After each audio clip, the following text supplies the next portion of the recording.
தர்மத்தை என்றும் தட்டி நடக்க மாட்டேன். தட்டி நடக்க வேண்டாம். அழைக்கிறேன் சல்லிய மகாராஜன். மாமாவுக்கு ஓய்வு விடுறேன். மாமா நீ போய் சாப்பிடு. என்ன சாப்பிடு? காபி.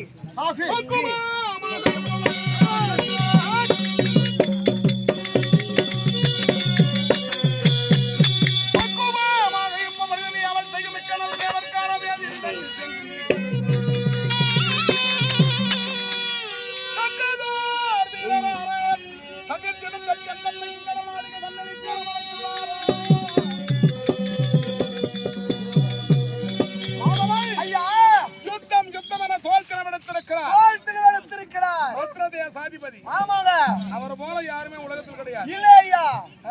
ஆமா. அப்பேற்பட்ட வெங்கல திரேகம் மாபெரும் வல்லமை உடைத்தவர். அது சீக்கிரம் மாமா